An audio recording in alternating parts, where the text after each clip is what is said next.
अशोक खरातला 14 दिवसांचा तुरुंगवास, पोलीस कोठडी संपल्यानंतर भोंदूची जेलमध्ये रवानगी। दुसऱ्या गुन्ह्यात खरातला उद्या पुन्हा कोर्टात हजर करणार। उपमुख्यमंत्री सुनेत्रा पवार आज दिल्ली दौऱ्यावर। एनडीए मधील काही महत्त्वाच्या नेत्यांची उद्या भेट घेणार। सूत्रांची माहिती, तर खरात प्रकरणी एनसीपीचे नेते अडचणीत येत असताना सुनेत्रा पवारांच्या दौऱ्याला महत्त्व। आक्षेपार्ह व्हायरल व्हिडिओ प्रकरणी मंत्री नरहरी झिरवाळांनी स्वतःची बाजू पक्षाकडे मांडली। उपमुख्यमंत्री सुनेत्रा पवारांना भेटून घडलेल्या प्रकाराची माहिती दिली। खरातनं अजितदादांसह एका बड्या नेत्याच्या फोटोवर फुली मारली होती। खरातनं कुणाच्या सांगण्यावरून जादूटोणा केला हे समोर येणं गरजेचं। रोहित पवारांच्या आरोपानं खळबळ। पुरावे असतील तर रोहित पवारांनी मुख्यमंत्र्यांकडे द्यावेत, एसआयटीकडे जावं। खरातनं जादूटोणा केल्याच्या आरोपांनंतर मंत्री उदय सामंतांसह बावनकुळेंचा रोहित पवारांना सल्ला।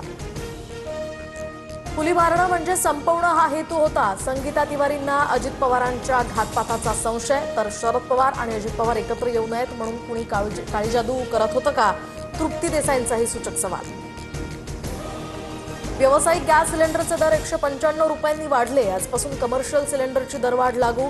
घरगुती गॅस सिलेंडरच्या दरात कुठलेही बदल नाही।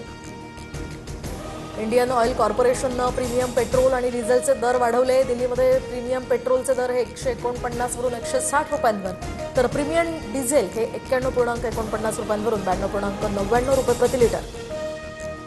2